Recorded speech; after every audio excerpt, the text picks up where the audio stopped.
Mesdames et messieurs, bonjour encore à tous les Congolais de partout. On y est Talabiso Siko na CL News TV, site Makasi, chaîne Moko na la République démocratique du Congo. Alors, mesdames et messieurs, Ngai Martin invité sa fusée Molobe Nabino. Quand on a messana trop kolukebno ba news ba actualité partout dans le monde, nesengaka les Congolais de tous les partout. Ba information tout est la République démocratique du Congo. Alors, naza lelo na président parlement debout ya victoire Papa Zomba. Nazane les lois Perzoma donc Obometo Mesana chaque fois que ça la émission pour Tolobela musique té Tolobelande vie réalité ya République démocratique du Congo na biso ndenge nini bato bazo vivre ndenge ni politique na biso les autres moi un pas na vie pour lobby pe ba jeunesse zape kitoko. Donc bonjour Papa Zomba. Bonjour Papa Engi. Talaka komona yo boye donc bana poto bazaro sepela parce que sanga musika ezaka malamu te mais so ozana moto oyo azopesa ba information oyo esa la sorte que efongola bino bongo esaka mwa bien donc bola na chaîne mingi bola na pe Engi vitesse affichée donc c'est personnique quoi bino bana poto bebise que c'est vitesse assez personnique donc autant la même collègue mon pépé voilà en fait ba mbote na bino ya trop et za mo message na biso to message na ye chaque fois so bilika moza ayaka parce que bino bana poto bona ba questionnement ebele kongo ndengeni otozoyoka otozomona eza yango to yango te yango lelo tokosola pena o bino boyebi o bino bozomona o pe bozala bezo boyeba ba mituna ngo est-ce que kongo ngo kobonga be kunga est-ce que tokozoka kamboka kongo mbi tozonga parce que bobote pe bana kuna faut ya mo beta ba mpeto bien que baza ba français ba allemand ba américain ba canadien ba australien mais source na bango za République démocratique du Congo donc bazala mukolo moko ba okutana na biso ba congolais tout le monde na mbonzo. Merci à trop Babi président du parlement debout na victoire donc c'est que eza obomona oyo chaque temps on a victoire bomona ba papa ba maman ba jeune ba telemi pona ça la kolobela moi débat pona politique ya mboka na biso donc Papa Zomba za président ya parlement debout na victoire awa alors Papa Zomba lelo to kutani lisusu awa boni santé ya IDPS boni évolution IDPS pour les Congolais de tous les partout d'abord baeba que politique à IDPS est commis à niveau nini ndenge ka bato français balobaka la charité bien ordonnée commence par soi-même hein. En tout cas santé à IDPS il y a aussi beaucoup de athées parce que tout le monde tout ce monde là oyo balinga Congo qui ne libosote bakase ndenge Papa Tshisekedi akufi et aux amwana bendana mais au contraire Papa Tshisekedi kokufa na ye ezala kola à se retirer pour akoma esprit. Pour la minute, en tout cas, IDP, c'est l'un des sous-Makassi avec Jean-Marc Kaboun à Kaboun. Je place aux États-Unis. Côté rassemblement, tout ça, on a Félix Tshilombo. Tu sais que je suis aux États-Unis parce que je suis au Congo. Donc, Santa IDP, c'est carré de Engi. Il y a aussi mes athées. Merci président. Tout le monde peut banderole partout. Côté, il y a venu à présent, tu sais que banderole donc. N'habitez ceux qui babanderol en Ozani so porte ni na ngobotie on a évité. En fait les lois ezala qui toujours kanisa liwa ba combattant ba kufaki année passée. Parce que de son vivant a décrété qui 3 mois il y a préavis. 19 septembre 19 décembre. Première action ezali le 19 septembre. Yango moni na mokolo wana année passée ba congolais ba bimaki pour répondre à l'appel ya président Tshisekedi. Alors na kobimana bango ba meki les sommes parce que politique eza ba biceps oh adversaire na biso makasi neza ka bandok pouvoir en place PPD en tête bazaka na batote bango arme na bango ka mandok na bagage la kimozenda alors ça que ba congolais ba bimaki na modo de Tshisekedi alors comme kuna baza champion na liwa baza na o benga esprit de mort en tout cas ils ont tué les Congolais alors que basaki les sous-montés va manifester comment manifester la liberté na bango liberté de manifester aux inscrits dans la République démocratique du Congo alors mais parce qu'il y a Nasir bana poto partout dans le monde baolanda biso siko auto sur la poto bongisa bato ba mesana ko finga surtout to boyi makambu wana bo komela biso bo benga na ndenga bien pona bongisa mboka na biso République démocratique du Congo donc toza wana partout pour Hollande l'évolution ya mboka na biso ndezo kende to mona bo sali ba carte ba membre ya IDPS il faut bazana ba carte est-ce que boye ba qui est lobby des ordres des ala ceux qui bakangi membre ya IDPS na carte wana donc et s'il pone bo bebisi réputation ya parti na bino te ba carte wana za ka da organisation à parti talaga toza na monde ya informatique monde d'internet en tout cas biso peut to tika la simate to linga peut moderniser parti na biso IDPS et comme un parti moderne ya moni secrétaire général na ba ningo bazo kamba IDPS bazo ke likanisi ya kosala ba carte biométrique na batangwa désordre neza bat babi 1000 bande bakangi pe na membre moi IDPS aza bien carte wana et sous quel ndenge IDPS est un parti reconnu dans la République démocratique du Congo tout parti politique pour aux la membre parti faut la carte et ça la carte d'électeur pour la congolais mais pour aux accès à élection faut la carte c'est la même chose biso IDPS tout membre au benga membre IDPS pour les membres membre IDPS faut d'abord carte yango to benga carte biométrique donc ba nyonso bazwa carte na bango à partir cellule parce que aux ngotanga te et idée on a payé à carte et ça peut façon à redynamiser l'activité à IDPS qu'on relancer l'activité na biso na niveau base parce que l'IDPS c'est d'abord la base celui de base na yonde zo sala en fait que aux la montagne IDPS et à des à l'IDPS et bandara likolote à des à l'IDPS et bandara na base yango monto blancer opération carte pour batno so bazonga na ba celui na bango bazwa carte na bango comme ça à partir carte on est reconnaître bango comme membre ya IDPS alors en fait ça c'est carte one. Merci à trop président Zomba Nassir bana poto ba talo siko na CL News TV donc Martin Engi azawana toujours pour nous partager ko kabola balikanisi po biso toza bana nzambe makila milinga tokotaka na biso poto loba alors président Zomba lelo ba eko basango epanzani partout na niveau ya poto ke président Joseph Kabila akendaki na mboka ya France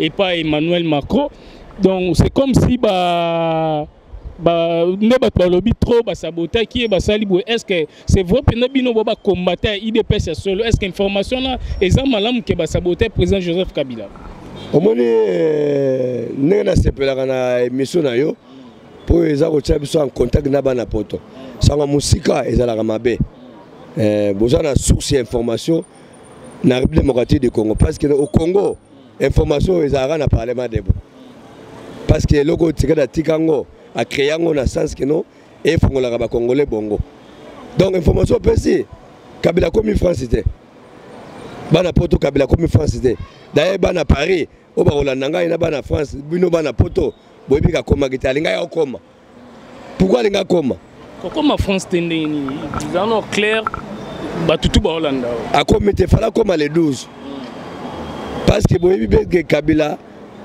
na Congo toyebi était bat bayane mindele nakada shida donc Kabila za lokola joueur oya betaka balle na 10% ane jogo te mais entraîneur mataka na terrain et donc mona mataka classe mais azane maelete donc on comprend que joueur on a 10% azo matana na terrain c'est base de corruption kanyaka mono zo mataka classe sa maele azo matana nenga ya kanyaka rendez-vous c'est la même chose na Kabila rendez-vous na France Kabila tanga comprendre que s'il n'est pas diplomatique politique yombo ndaka na komona sasu atuna sasu ezandeni ne sasu apese conseil na sens que notre na minute au kana yo en tout cas est grave solution mais quand convaincre Macron parce que France a l'inga pétrole oui bandeno passe sasu après qui est pas Macron ça France a l'inga pétrole nenge sasu ebisaki ça de façon ya ko bon ça image na yo donc ça la sorte que Macron andi mayo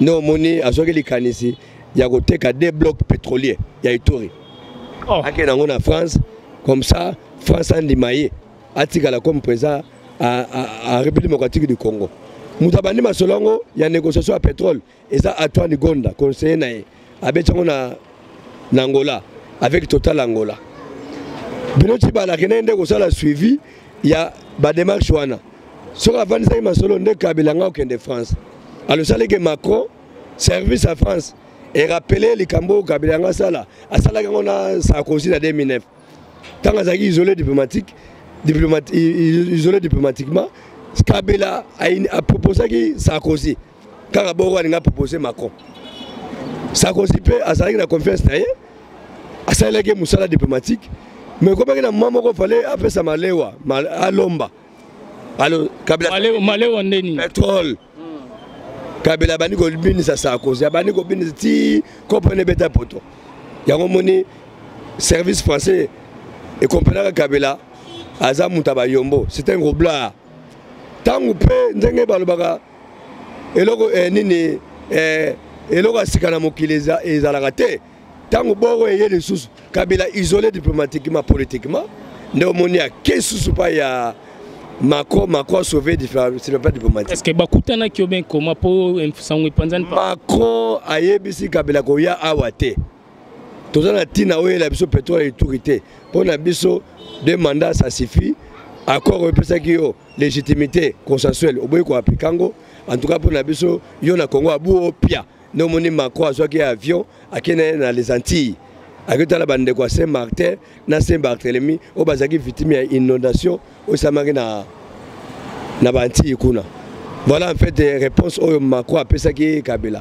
Est-ce que le président de la République a comment bien comment quitter Kabila comme kunate. Kabila comme na France était. Bana rendez-vous musouté.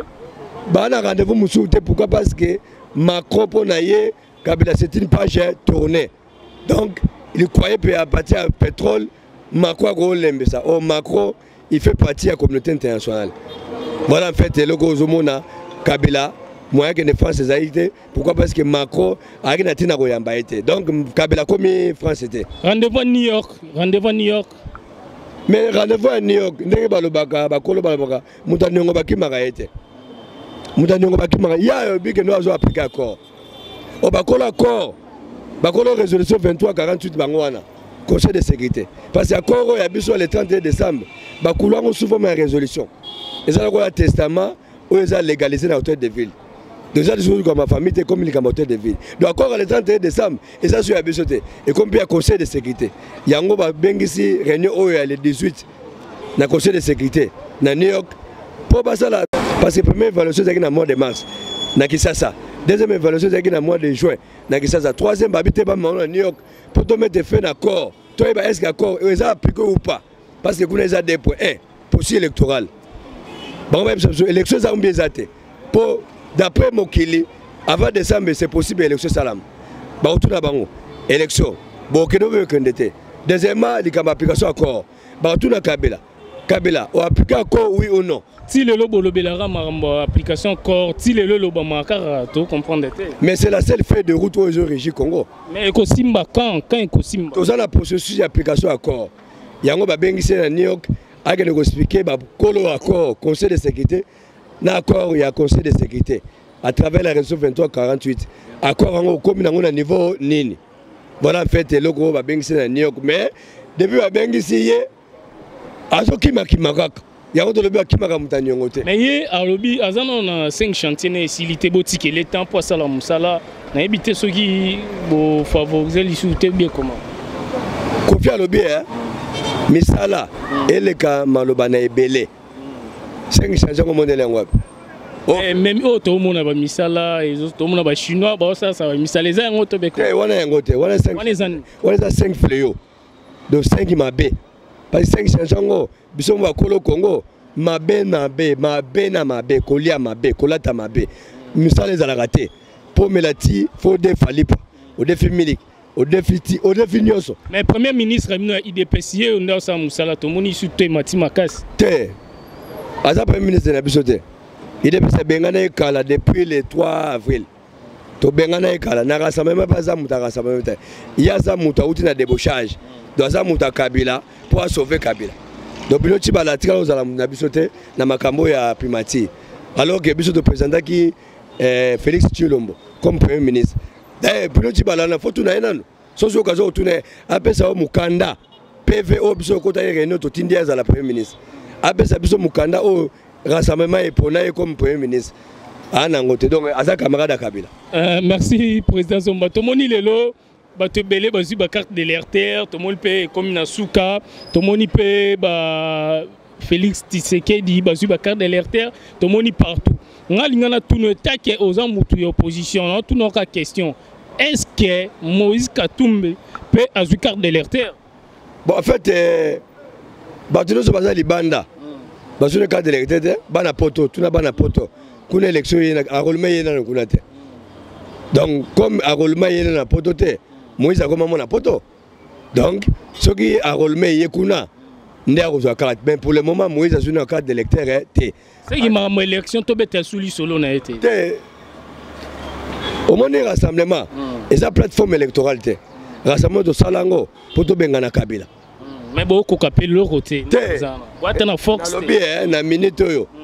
Biso de linga vanda wana pendant une année. À la demande de Seged. Bolinga qui a bino balusa ba makambu. Bino linga fanda. Pour accord wanza. Bino mocha ba mbamba ba débat ba mobule salama lelo bo confirmer que dynamique. La politique elle est dynamique. La politique, la vie elle est dynamique. Yo na mona te mutu ananzala. Mais aller en boîte pour la mokate mboyé. Mais moi ça la autre mesate. Comme mokate za asalini abendi malewa ya mboa. Malère en boîte pour nanzala salini alembo. C'est ça la vie. La vie est à Rabongo. Yango to lobi boy. On a proposé à Zala pendant une année. Biso, eza yete. Biso de tolinga Zala pendant une année. Pour une élection d'une façon apaisée. Mais le loyo asali ki yanke na accord le 31 décembre. Au accord yango azaki kidiba. Aiba ite accord eza ba pomba. Mais le toromo ko manasuka ba décembre pe ba kala kala pendate ya donc elo nino bozo bongisa po ya malonga po sala mabatu tout na monde ba e ba kelo ko malonga e ko sama po na population ya République démocratique du Congo. Oh biso ba congolais ba combattant toujours préparé ezaka élection avant décembre 2017. Oza sur élection sala. Na lobi biso to lobi biso ko milenge la poto ke na maponomi. Toujours carte d'électeur pour que nous voter. Question aux sur élection ici à ma pose président sénité aux président nani. Selon l'accord le 31 décembre, au lobby que avant le 31 décembre nous avons élection. Il y a un programme enrôlement yaki to hésiter quitter. To tiki ma poste, to tiki ma primature, to tiki ma CNSA. To biba sili sango. Et là ni élection aux sur pendant que élection ici à la maison nous aussi. Ils ont payé assurance avant décembre accord le 31 décembre. Où ils ont la fête de route où ils ont dirigé Congo na minute pendant une année et bisinga bona milenge la va décembre to que élection. Yango moni na zako milenge na yango na biso zako milenge na biso ba congolais. Félix ba zako milenge. À ça carte d'électeur. Tout le monde sait que non, comme tu suis carte d'électeur, ça pour une élection. Peuple congolais a olé la nasima na bino na kombo na bino abiba tu opposition baza besro ba venturier akoko mana ki bo konzomone ba jipa la police comme Olanda landé atabomi na mboka lelo pe to momona monango ba ope bazaki na bino lelo bokabwani bofingani bakoti pe mupanzi o. Est-ce que lobby pe na IDPS ba Félix Tshisekedi so ba tempe na pouvoir wana est-ce que marama malongo ko sala ma poto lembi congolais a lembi bapesaka conseil na mwana oyo auti feti te. Pour moi na auti feti auti na ba dégâts na ye.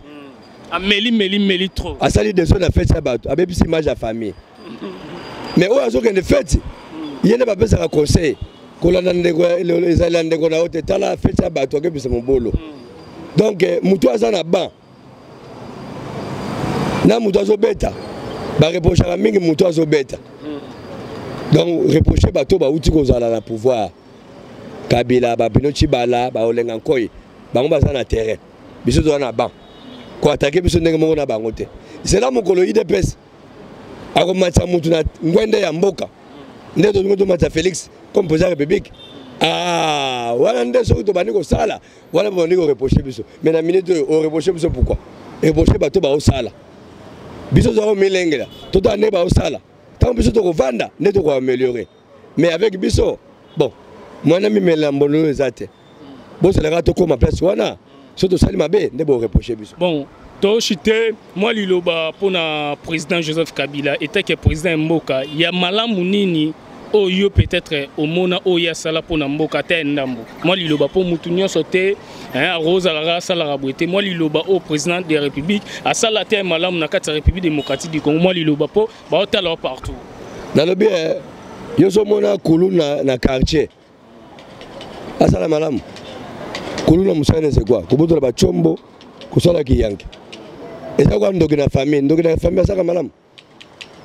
bana poto bango mwa yebi 2 minutes yaya mama awa fièvre code la reye baki hôpital yaya petit sœur aboti mobala ngo yombo mwa be famille finga mezate eloko yeye donc bana poto bango mwa yebi question posée ngana na tiki bango ba répondre po biso na bana poto ba fa na kabila biso tiki la charge ba répondre ngai te bango ba répondre po bango ba yebine ba tungisa maka 2 minutes de légarité chombo leli chombo ngo yemo ka yebiso chombo leli ka kuna fese bisenga senga ya mabe ya malamu nasi na tiki lo mena moni ko kelo ba to tiki ba na poto ba répondre ngai ya za mama ya malamu te ya mabe atandam ya mabe na ye mais mon cas tous à la télé partager ya mabe na ye c'est quoi to melakati ya kodefa na tongo na soko za na relation na mère ali paté yebaka yombo crédit auto yebi na Congo eza crédit alipa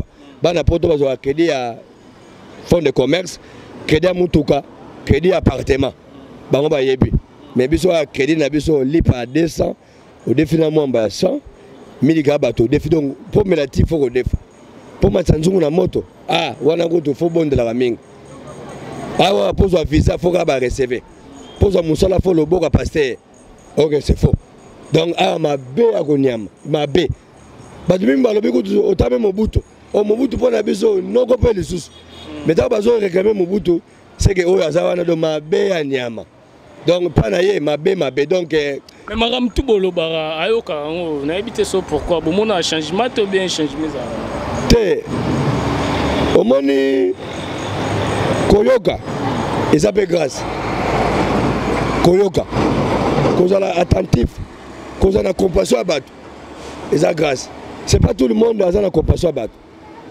donc aza mutu oyo bon nous so bato bayane ba mindele bamindele bayebi pourquoi bayaki na awa biso to yana yawa te mais ya travailler moko te azana gouvernement ezalita mususu moi berrer moi puis à partir à gouvernement maintenant bien yo message yo so mona yo plus 243 81 082 49 58 plus 243 81 082 49 58 plus 243 89 86 70 644 donc voilà en fait numéro na contact ngwana télévision za télévision hein nanenga kuzu boko benga pe to sola ça la moi bien.